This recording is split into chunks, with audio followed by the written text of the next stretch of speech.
Good morning, everybody. It's Paul Clegg from Somerset Marketing Hub Online, and today we're going to talk about one of the most powerful ways to communicate about your business, and that's video. And it's an area that is, in my view, the new norm, but not necessarily for everybody. Everybody's getting used to calls like this, Zoom calls, but it's yet to transition into people's way of communicating. So what I wanted to do is to give some insight, some basic insight as to what's perhaps necessary, how you can get started, how we can use it. So I'd like to go through a short presentation, and then I'd like to open up for ideas, questions, resistance, reasons why we don't do video, and how we might start to incorporate this into the way we are marketing our business. And when you see some of the stats and how easy it is, I hope that everybody will want to have a go. So let me look at the slides. Let me go for the slides. Right, video for business. It's very easy for me to say this because I've been using video and been fascinated by video for as long as I can remember. I was recently looking at some family videos from back in 1983. And I was a great nuisance at those times because the family said, oh, take that camera away. And yet they all love it now because they see how they used to look when they were young. And some interesting stats for us all. 72% of users would rather learn about products via a video. And we've got to remember that people are researching products, companies, what they do, ahead of when they speak to people. So people are researching you and what are they seeing? 73% of people have bought a product after watching a video. So it's a very powerful part of the, I'll edit that out. It's a very powerful part of the sales process. Now, there's some really interesting video SEO statistics, and I'm not going to begin to talk about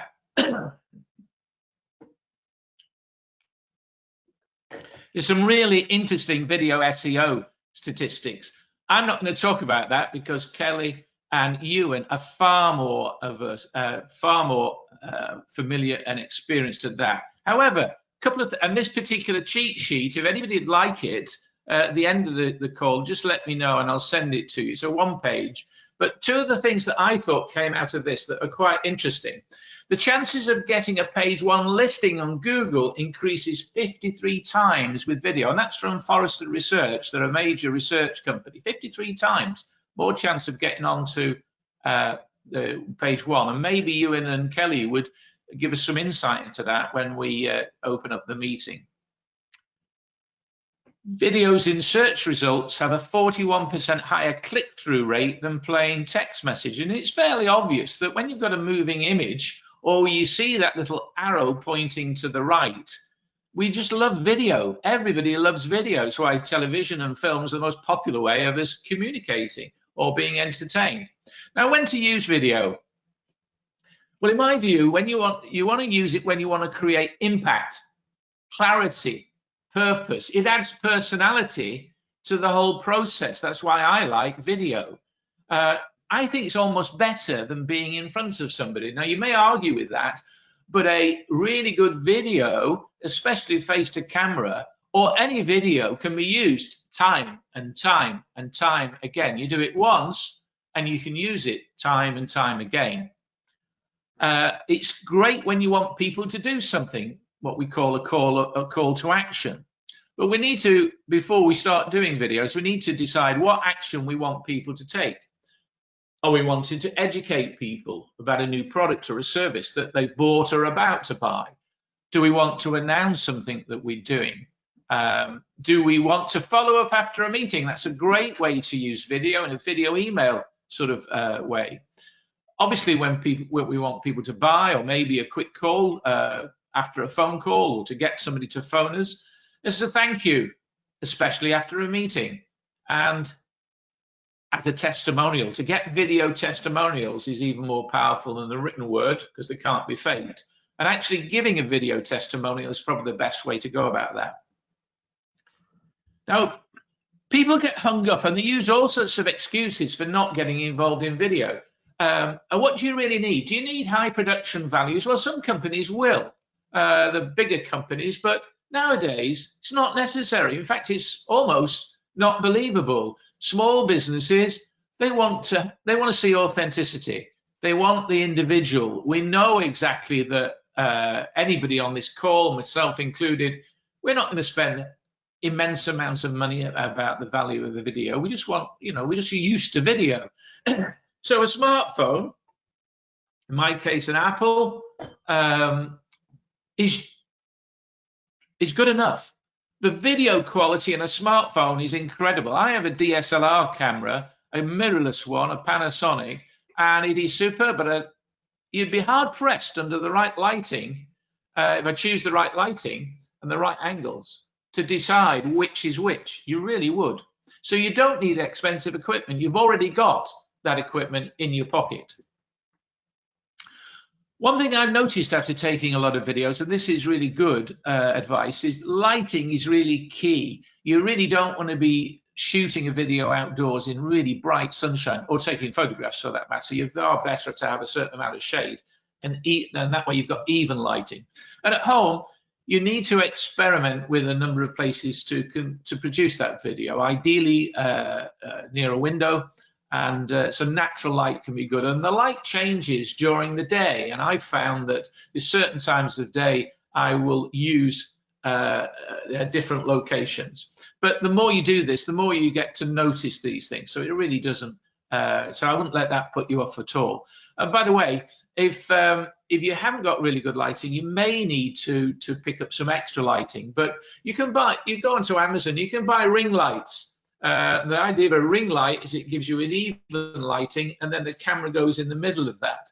I don't particularly like them because if you're close up, you can see the ring in somebody's eyes, so they look like somebody from an alien. But you can use them to one side, etc. So you can buy lighting, good lighting, for very little money if you need it. For years, I didn't bother with any extra lighting at all.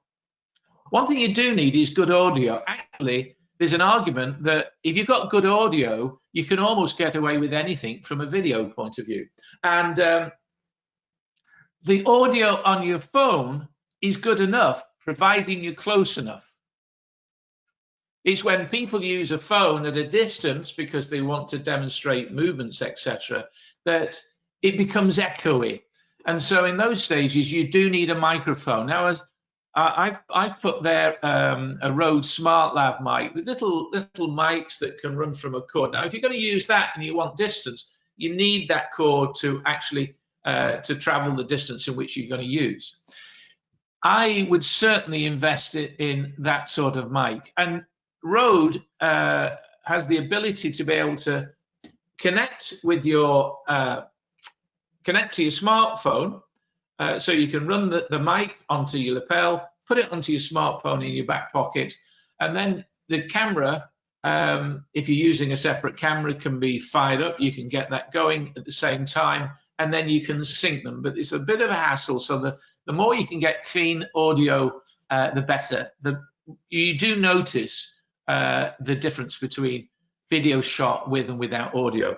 When I'm talking at a distance, and for a lot of, even a fairly short distance, I use something called the Rode mic. It's a Rode, I can't remember the name of it, but it's two pieces. One goes on the camera, and that will connect to a smartphone, an iPhone. And the other one connects to your lapel, and you don't have to see the big bit, you only see the small bit, and it is brilliant. It's a bit more of an investment, they're just over £100, but if you're going to do any amount, they are really invaluable. I can't recommend that enough. And I can be 50 yards away from somebody, and that in certain stages can be quite interesting. But generally, you don't need that. The other thing you might want to think about is stability, and that means a tripod. And if you go on Amazon, there's a Manfrotto make brilliant tripods, large tripods, etc. That's a little desktop tripod. I like it, first of all, because it was about £15, But secondly, this thing moves around. But I can connect that to my phone or any other camera, screw it in, and I can use it and hold it steady. And I use that a lot whenever I'm going out. Now, you might say, well, that doesn't connect to an iPhone. Well, an item like that will. And if I connect that there and then put the phone in there, then I've got the perfect setup. I can hold it, I can put it stably on something and record. Now, I got an interesting gadget recently, and again, I can't remember where I got it from. I can trace it, but I think it was only about £12. And it's absolutely brilliant. It's got a sucker on, but it's not one that will go on and then fall off. It's got a device, a ring on the side, which will secure it. And you'll notice there's the hot shoe. And so what I've been doing recently is I've been connecting that, putting my phone in, sticking it to a window because I can stand up at head height, and recording from that. And it's absolutely brilliant. And also you can use it in your car if you want to record video from your car, which is a great location because you get really good. It makes for a more interesting shot, and you can get some really good lighting angles, and it's almost on location. Now, some people will argue that you shouldn't be driving when you do that, but I'll leave that to you. One other thing that you might need, and I think this is really good advice, you've already got it for free if you've got an iPhone, and that is editing software. iMovie, it's got great editing software, so you can record in your phone and actually edit it in the phone. But if you haven't got that, and I'm not sure what you'd use for an Android or a PC, but you might use Camtasia for that. Camtasia is some extra software. I use Screenflow for the Mac. It's very simple. I don't go in for anything elaborate or overcomplicated. I don't want things whizzing around. But I find that very good because if you're, like I've been recording just now, because I'm going to edit this particular recording, I can take bits out. So if you suddenly lose your thought process and you feel there's too much of a gap, or you say the wrong thing, or you get stuck, you can very simply edit it out. And so I think the editing software is pretty useful once you get to know how to use that. Now, I'm going to come out of this one here because I'm going to talk about what type of videos, and this might give you some creative ideas. What sort of type of videos would you potentially use? Now, I'm going to talk about Vidyard separately. It's a very good free software, actually, for email videos. And there's others available, and I'm going to talk about those shortly. But this is a downloadable PDF, and I can again send. You can go to Vidyard to get this, or I can send it to you. And it's particularly good. It's very simple, but first of all, it tells you the video types through the funnel. So the sales funnel of attract, educate, convert, retain, etc. Shows you the type of videos where you might use them. But here's some really interesting things. First of all, what sort of videos? Explainer videos. Short, powerful videos that capture your brand promise and show potential customers what you do and why they should care. Think of it as an elevator pitch in video form. So that can be quite a creative way to use a video. How-to videos. How to use your product. For instance, in Barry's case, business cards, he could show you how to use business cards. You might think everybody knows how to use business cards, but you could perhaps find some creative ways to use them. Certainly, Zoisa can show how to use the fitness equipment that she promotes, and certainly how to get into some of the positions you need to get to in yoga and Pilates. Promotional videos, when you're promoting something, a product, a service, a brand. These are like movie trailers for your business. Thought leadership videos. I tend to do a lot of these, and I'm talking about marketing or staying positive during COVID, etc. And I purposely use these just to build up my credibility and authority in the subject of marketing, and they can be very, very valuable. Webinars. Now, you might say webinars not a video. Well, it is. It's rather like delivering a seminar, but on the internet, and that takes a little bit more confidence, I accept. But nevertheless, once you get using video on a regular basis, you maybe want to be tempted into doing webinars. You may even want to do interviews, and if anybody wants to start interviewing other people, I'd be more than happy to share some of the processes that I've gone through, because I've been interviewing people for a long time now. And I do think that that is a very powerful way for you to get into video on camera without being aware of being on camera, especially if it's over the internet. Case studies. These could be stories about how real customers are using your product. So again, that could be an interview form. It could be, it's particularly useful when we're talking about the value somebody's got of your product after the product. And that can be very, very good. Culture videos, highlighting your brand's culture, your personality. We talked about branding in the last couple of calls. Demo videos are an obvious one. Practical exhibitions of how something works or what they can perhaps expect when they've got the product. And this can be very valuable when people are considering where you're different or whether they should buy something. I know when I've got a purchase to make, and I guess a lot of people, when I'm making a considered purchase, very tempted with the new Apple 5K iMac at the moment, can't really justify it, but what's that going to do with anything to do with buying something?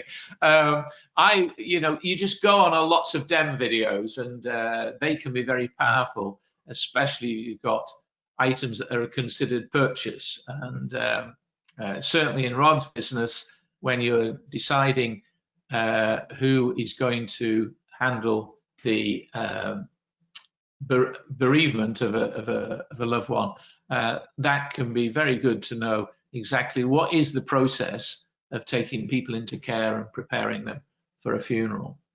Personalized videos, I love those. I love those on, I use those quite a bit on LinkedIn, and there's a divide that I think we've talked about it further, but on the LinkedIn site, you can't see where you can send a video.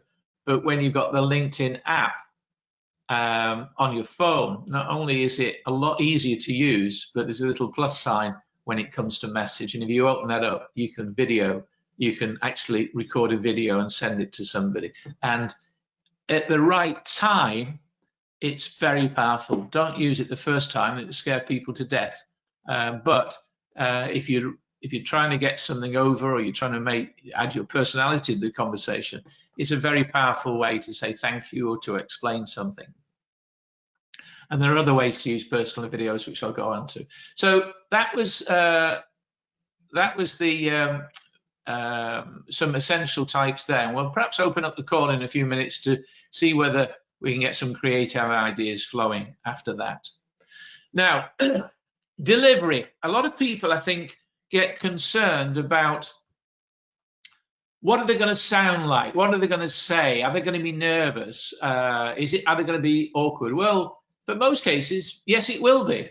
But it was pretty awkward when you got on your bike for the first time. You probably fell off a number of times, but you mastered it. I'm assuming everybody on the call can ride a bike, but nevertheless, you mastered it. Same with swimming. I was thrown in at the age of 11 and decided swimming wasn't for me. I joined the police cadets at 16. I was taught to swim because you had to be able to life save at the age of 16, and that can be quite embarrassing. But nevertheless, you get over those things if it's important, and I think video is important. So when it comes to delivering your video, we need to think about your location. There's room for indoor and outdoor. And the point is you can practice and practice and practice, and you're not using film stock, so you can delete and delete and delete. But I don't think you should wait for perfect. You really shouldn't. In fact, you might argue that many people will watch video when they think that you're struggling because they know what it's like themselves. You can use auto cue. I never use an auto cue because I know that if I'm short of what to say next, I can pause. And it really isn't a big deal. It's that the pause might seem to be lengthy, but it's actually not, because when you're talking to people face to face, very often you pause for a moment to give some thought to what you're going to say. So pauses can be quite valuable. And if it's too much and you lose track, as often you can edit it out. So I don't particularly like autocue, but I have to say, if you need to use it, you can buy software for your smartphone that allows you to write out what you want to say and deliver it, and it actually gets placed right next to where the camera is, and nobody will know you're on autocue unless you look as if you're reading it, and that can be a problem. So autocue is available. You don't have to be face to camera. You can actually produce a video presentation. I could use this video presentation without me being on it. I just can record over it. And of course, an interview is a good way of being quite natural. What is important, though, is that you've got some energy, and I have to remember that as well, because when you're delivering from a stage in front of a group, it might feel unusual to begin with, but you've got to raise your energy levels. You might feel it's a little bit unnatural, but actually it comes over on a video. If you're going to be talking at a normal pace, etc., it can be quite boring. So adding energy is really important. And also tonality. Skip down to the end of that slide, I've noticed, but tonality, it's that up and down and that raising. So no long pauses, no rambling, and I'm beginning to do that. Message, who am I talking to? It's quite interesting to, first of all, remember to look directly at the camera. If you've got slides in front of you, it's very easy to look down at the slides. It's looking at the camera. And I know when I've used the iPhone, very often I'll forget where the camera is on the iPhone. And if it's something like this, it's quite a long item. So if you're looking there, when the finished video comes out, you're not looking at your audience. So it's very important to look at your audience, as I'm doing now. Now, once you produce the video, the power of that is once you've got it right, or you're happy with it, you can share it. So you've done a piece of content once, and you can really share it in a number of different ways. So YouTube is the most popular sharing video platform. And remember, it's owned by Google, so Google favor anything that's on YouTube. I'm not going to go into it.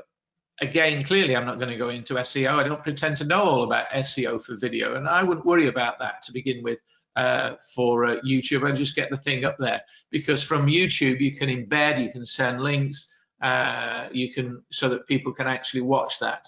Vimeo is another one. Vimeo, you've got a bit more control of, although the audience of that isn't as great. But remember, the YouTube audience is valuable once you've got a mastered search engine optimization, and that other people, strangers, will know it. In the beginning, it's not, frankly, it's not that important. What you've got to remember, though, is that when you put a YouTube video up, if you're looking to sell something or demonstrate something, then it will automatically, depending on what you've used as a title and what you've used in the description or tags, it will automatically display all your competitors. And knowing that people can easily wander, that's one of the downsides of a YouTube video.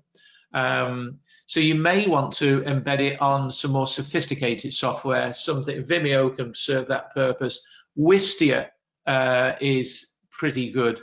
Nowadays it's only for the series, because it's about $90 odd a month, and you only get so many videos, and then you pay extra for each video you've got there. But not many people know that you can actually produce 3 videos on Wistia for free. And Wistia are real experts at video. I recommend anybody at least checks that out, gets free videos, and you can put your video up there, and after a while you can take it down. But you've got very good metrics on Wistia. From an email point of view, emails are very powerful, and nowadays the technology has really improved. I recommend Dub.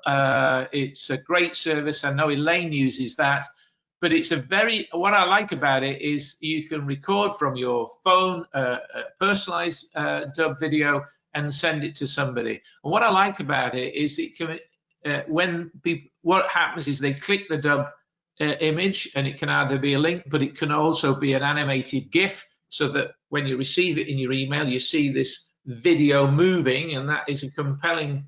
It's quite compelling to actually click it, and it straight away goes to a one page, your page, no distractions, and you can put calls to action on that. What I also like is that if you've got a long video, or you've got a video on YouTube, you can grab, or anybody's video on YouTube, you can grab the URL and stick it into Dub, and then send it out, you know, under your, not under your own name, but send it out as a single item, so you haven't got the distraction of the other videos. BombBomb is a competitor for Dub. I hate the name, but it's pretty good software, I'm told. I have done it. All of these have trials. I've had a trial of that, and I like it, but it doesn't have quite the extras that Dub has. But if you're not going to do that, I would certainly recommend Vidyard. Again, they have a subscription account, but they have a very good free one. And the nice thing about Dub, BombBomb, and Vidyard, you can get a Chrome extension and use it within your browser. And of course, you can take your video wherever it's been hosted, and you can share it on Facebook, and you can certainly share it on LinkedIn. Remember this, though, that Facebook are in competition with YouTube, and they would prefer that you upload that video natively. That means directly to Facebook, and so would LinkedIn. And so if you do that, you actually see the video moving, which means the first 5 or 6 seconds are quite important to see movement. If you've got a title that lasts for 10 seconds, they won't see any movement. So that video going directly on Facebook or LinkedIn can be pretty good if you upload it natively, i.e., to the channel. If you use and share YouTube or Vimeo, it still will show it, but it'll show you a static image with an embed. I did an interview with Cliff Walker in the south of in South Africa, and you'll notice there's an imagery there, and so I turned the interview into a blog. I embedded here the video and some extra images there, and in fact, it was a 45-minute interview. And I've got all of the text for that, what they call a transcript. Now I'm going to go back in and edit that with some titles, but I've already had a response from somebody saying, you know, how good they felt about that. So the beauty of video is you can repurpose it. So it's not just a matter of producing a video and showing it, you can repurpose it. And so, where am I back again here? Repurposing is quite important. So for instance, it's very easy to extract the audio from it. There's a button, extract the audio, in about 3 seconds, the audio is available for you to upload as a podcast on a podcast platform. The Apple podcast, or I use, what do I use? I'll tell you in a minute. Extracting transcripts. Now, Elaine is a master of this, and I extracted the transcript. In other words, I sent the audio to this company, and in a relatively quick time, I got it back. It's not inch perfect. It's using AI, artificial intelligence, to take the audio and produce it into text. But it would tell you what, it was a downside quicker and easier than actually typing all out myself. And I know that when we did an interview with Kelly and Ewan, they did a very good transcript for that. So you can turn it into a blog.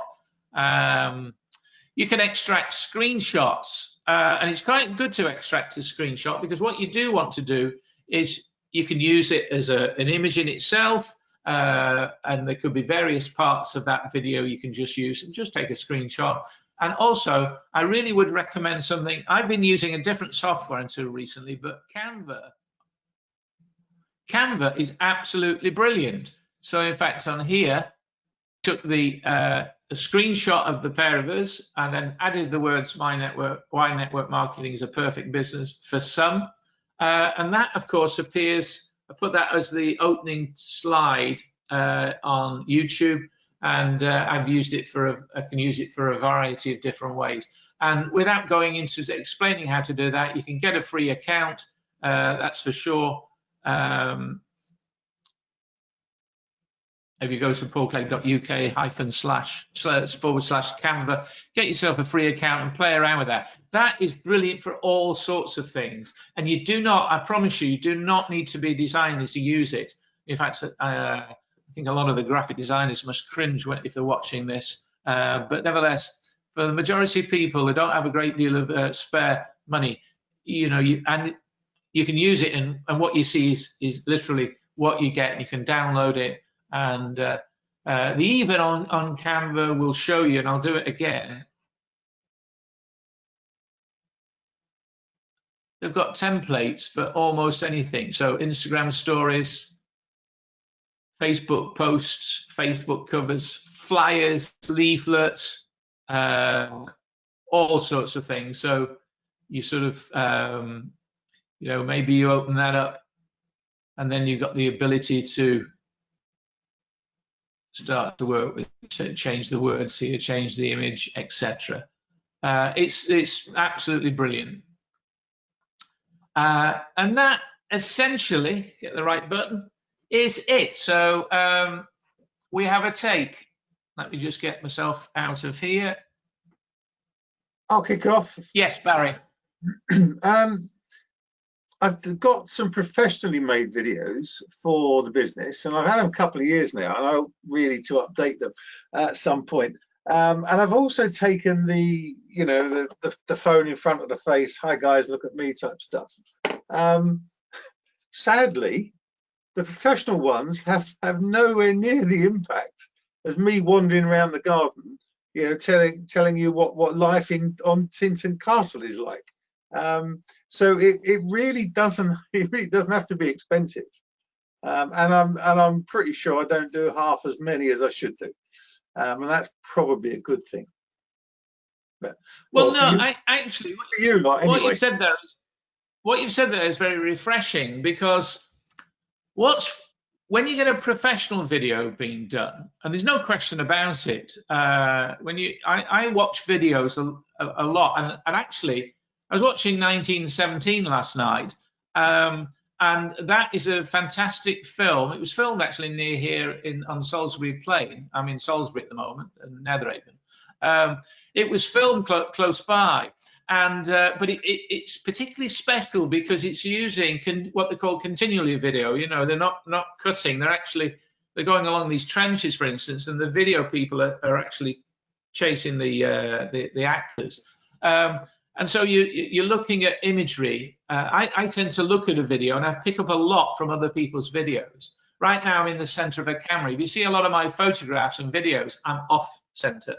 It's the power of thirds, etc. So you get to know a lot of things. But the value is that if you're having a professional video, it's like clapperboard, and there's a reason for that, but it almost needs to be scripted, and it lacks its authenticity. If you're going to be on the video, it's almost the camera's rolling and you're taking on the persona of an actor, and you're not an actor. And we've got to admit that. No, and it wouldn't be right. The more you do it, the more natural. You're just natural. So I think that's why your videos, other people, they want to see the real authentic Barry Tinton. And actually, the real authentic Barry Tinton is a pretty good guy anyway.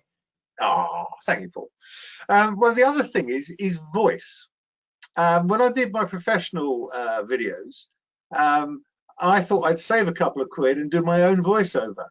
Absolute disaster. The voice that you have in your head is not the one that comes out that people listen to. And I ended up paying for someone to talk over the video. So no, it didn't work.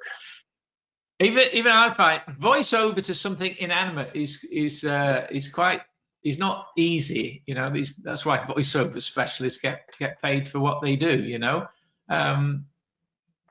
If I look at my videos, I use ums and ahs, etc. But I no longer notice it as much, and I really don't care. I'd like to think the authenticity comes over. Again, the more you do it, the better you become. Anybody else? I think your point there, Paul, about so the interview that I did with you was very easy, and it was a conversation, and my voice naturally went up and down conversation, and you didn't notice it. When I then tried to do, or have done, some of our how-tos, I think I got to like, I don't know, 30 cuts for just one thing. You're like, oh, why can't I say this one word every time? It's, you know, it's not a difficult word, or something really stupid would happen, and you're like, okay. But as you say, with the editing software, you can go in and you just cut that bit and go, all right, okay.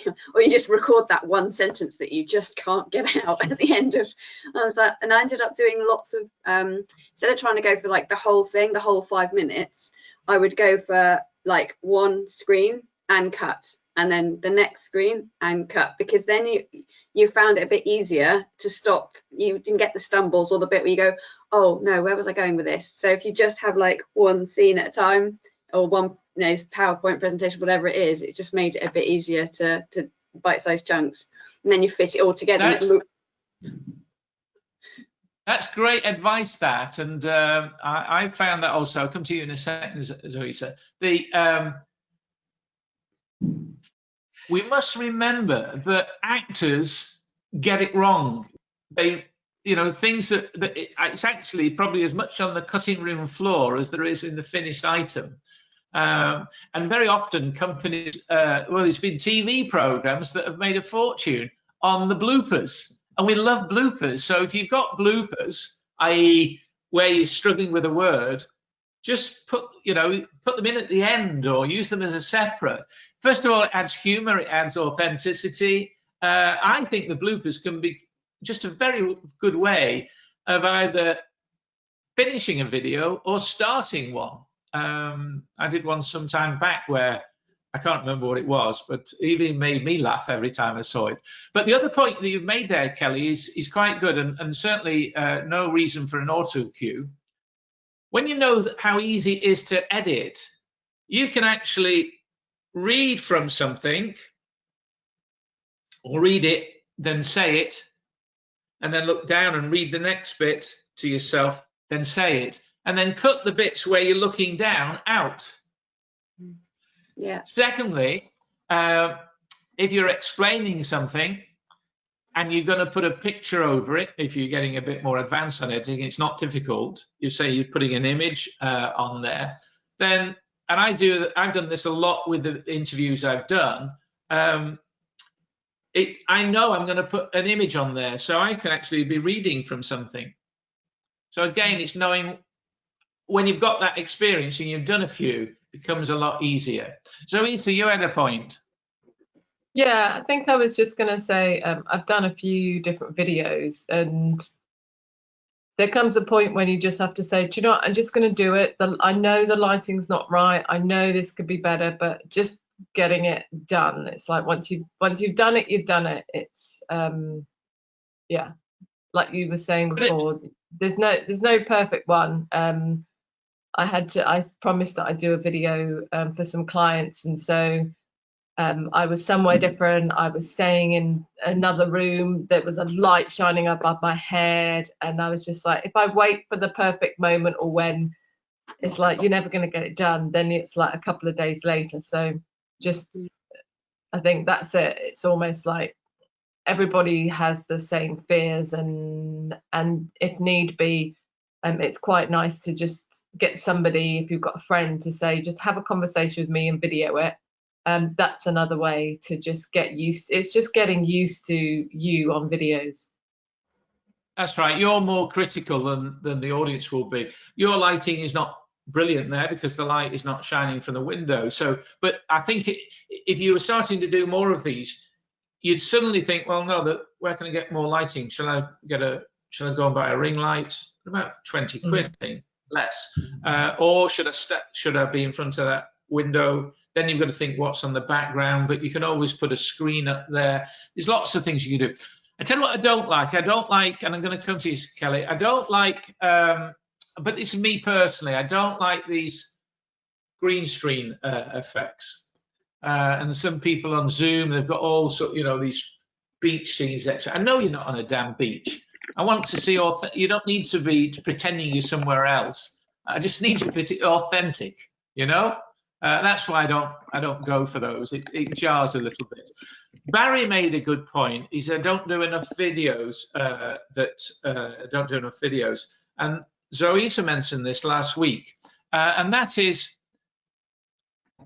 I find that I suddenly got some good like. I'm suddenly in the mood to do videos.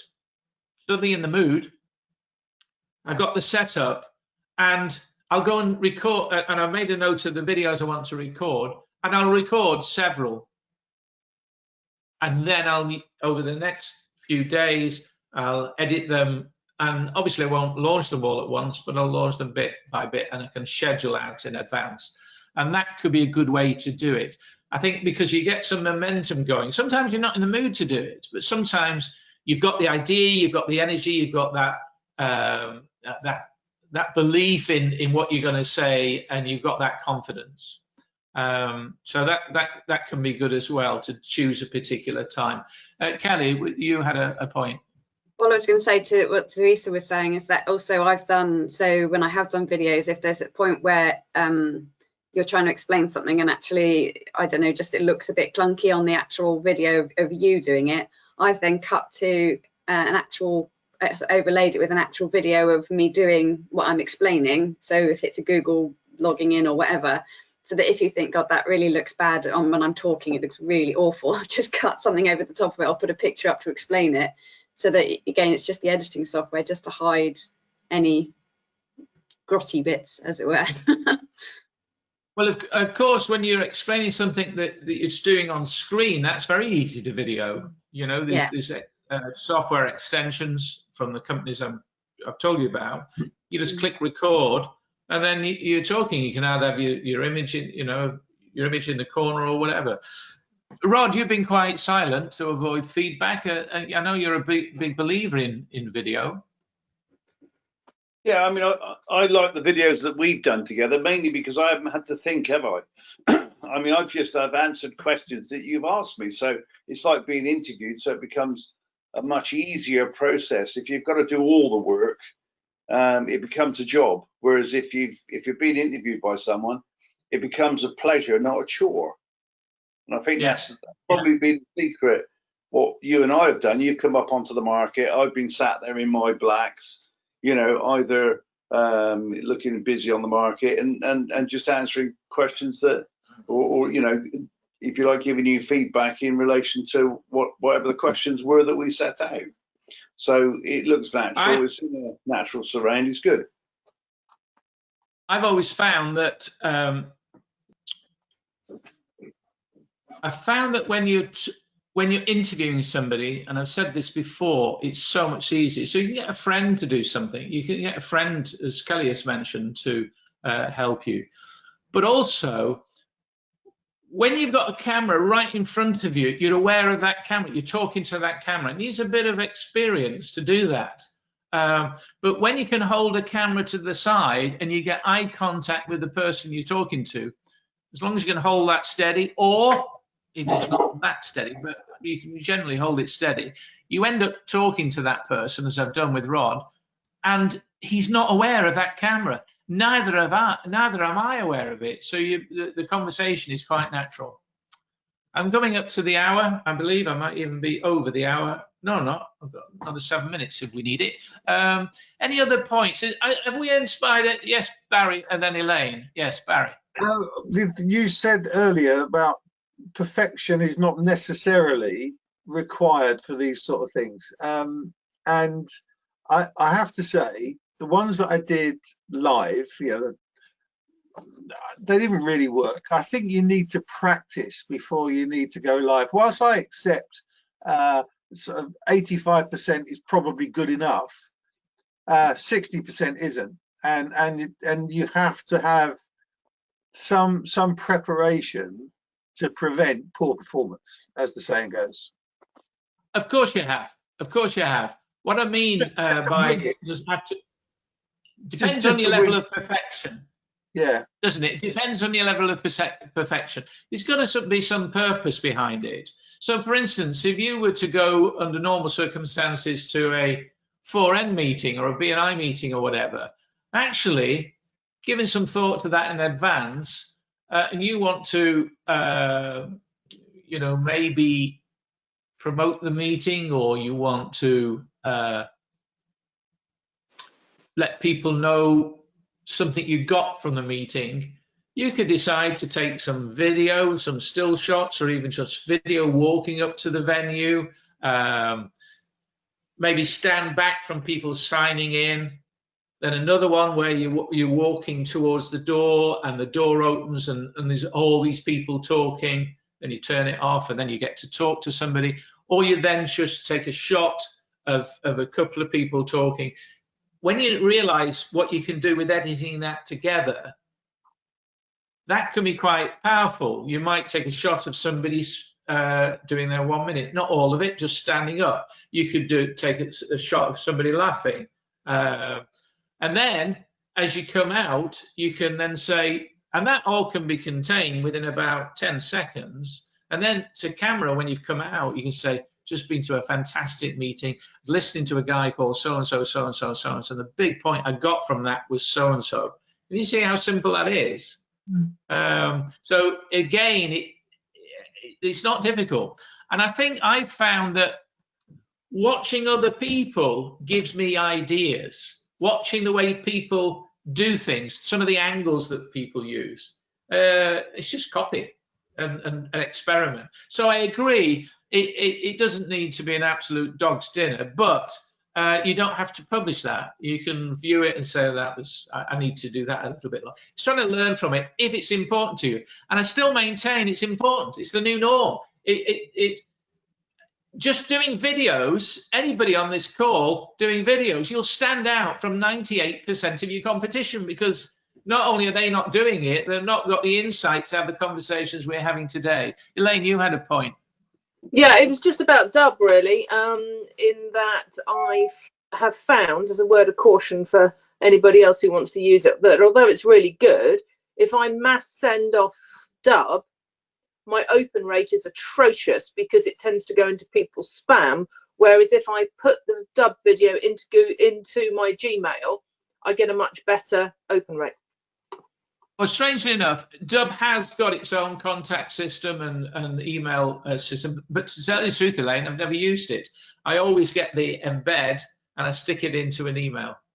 So I've not come across that. Yeah, because I'm sort of sending out to sort of 100 schools at a time, and if I can then do it in one shot, it's quicker than doing 100 emails. But what I've learned is that the one shot doesn't work, and I have to invest the time in the 100 emails. I think that the open rate on emails is a different subject, of course. So do you put when you put your title, that needs to be compelling, they know who it's coming from. So I can do know the same, why. Exactly the same both ways. But you get a better open rate. Yeah. Maybe just send Dub a bit of a heads up for that. I've also found that putting the word video in the title can be can help, because people do like to see videos. Email marketing is a whole other subject, isn't it, really? Yeah. It's a big subject, you know. Yeah. I can remember doing it when no one was doing it, and we'd send out 3 email shots every day. I mean, you wouldn't dare do that now. You'd be blacklisted before you even got your breakfast down your stomach. And you know, it's a totally new world now. I've got 1 million emails in the background. I dare not use them. But I think that Elaine's point is again a valid one. You do it, you test it, and you finally decide what works, and that's what makes you a bit more of an expert than you were when you began. Okay, I'm going to bring this call to an end. For once, I'm going to finish on time. I'd like to thank everybody. I'm just going to go around and any closing remarks from Kelly and Ewan. No, all good. I was just the point you said about people not doing it well, and the point you raised about Forrester saying that's how you get on page 1. As you know, with Google, they always put some video element in when you do a Google search. It's one of the things they reply, and if people aren't doing it well, that will be how you get to page 1, because you're doing it better than they are. certainly when you get very good at this, then I still believe that YouTube advertising has a massive potential. Because believe it or not, when you get a video, when you've got to remember, when somebody goes onto YouTube, they are searching for an answer, a solution. Same with Google. When they go on Facebook, they're not. They're going to be entertained or to meet up with their pals. So you're basically interrupting that, which is a bit, that can be, it's not that it doesn't work, but you're interrupting. Whereas here, they're searching for results. So you can place an ad right in front of somebody who's already searching for the solution that you have. It can be very powerful. And certainly, if somebody decides they want to see the video for 5 seconds and then they skip the ad, you're not paying for that. It's free. You're only paying when 30 seconds have gone by, when they've seen 30 seconds, or they click the call to action. And I think there's more to it than that, but that is very appealing. Joe. Yeah, all very interesting stuff. I don't like doing stuff like that. That's why I've kept quite quiet. Whether I ever would, I'm not entirely sure.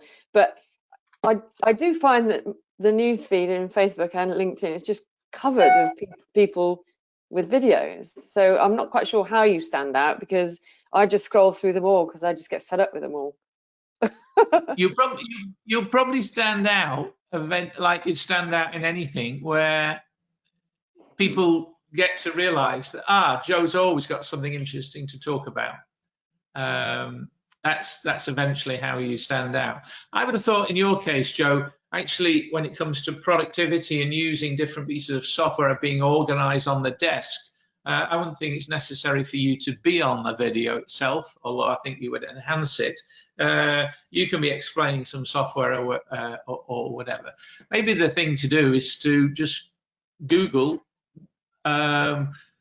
virtual PAs and see if there's anybody doing any videos. And when you get the feeling that, goodness me, I can do better than that, that's maybe when you have a go. I don't think I could, though. That's why. I do look at some of them. I do look at some of the videos and I think, why do you think you should post that? Because you look absolutely awful in it. You sound awful and you're just a gibbering wreck. I'm embarrassed for them. And Joe, but you need to have the dog in the background as well. The wagging tail, yeah. Everybody loves my standards are just far too high. So it's all good stuff. Actually, Barry, an accomplice is pretty good. You could be doing regular videos from Cheddar Gorge, Barry, I'm here again in Cheddar Gorge. You can be so out of breath that people can hardly hear what you're saying. Trouble, yeah. Yeah, exactly. Do you want to add anything, Can Barry? I just say, Paul, I enjoyed this morning, particularly the little techie bit. I mean, like all men, we like to play with our toys. And this is a great little thing. It's from a company called Zodiac. It's a remote control for your camera. Because the number of times people are doing this, trying to press buttons, and the camera's jiggling around. This thing, you hold the camera still, or you mount the camera, and then you just go click, and then the camera's on, or click, and it's off. It made such a difference to doing the the adverts, and I think it was about, I don't know, 15 quid or something. It was nothing. Good little gadget. I got one the other day. I already had one which dropped and broke, and I sellotape it together, and I just saw one and it came with a lanyard, and I use it a lot. But thank you for that, Elaine. Yeah, I've been inspired to kind of get my together and do some more. Thank you for today. Really, really good. This will be my last one for a while because I'm in school on Tuesdays and I'm back in next week. So I'm going to miss you all, but I can't do both. Oh, well, there's some stage when we're able to. That's not good enough. No. Well, we'll keep you posted with what's going on, so you can see how we're getting on without you. I think, by the way, you ought to have more videos involving your dog. I saw it in a personal video recently through some water, through some stream, And knowing how people love dog videos, I think you start to get a fantastic following. So include the dog. I a lot will. more. Thank you. And by the way, I'm going to, as we start to open up and we're able to have some meetings, then I think it'd be great to, and we can decide when we do it. It doesn't have to be on a Tuesday and doesn't have to be at this time, but it'd be great, I think, for us to all meet up and have a chat through. And finally, Rod, any parting shots? I think I should try and encourage you, Paul, to interview Jo, because I think Jo's got, because of what she said, she'd probably be very, very good. And provided she got a little brief from you beforehand, like you've done for me, she'd come across very well, because she's a very nice, attractive person, you know, smiley, and can come across professionally. So she's actually better than she thinks she is. And careful, Rod, careful. I think you could bring the most out of her. You know, I really do. We must do more. Most people are. If she'd be up for and actually do a live video as well, because nowadays there's certainly it's easier for me if you've got the live video. But I'll leave you to think about that, Jo. I'm more than happy to overcome your fears of the video camera. All the best to everybody. Hope to see you all next week. Bye-bye. Bye. Thanks. Bye.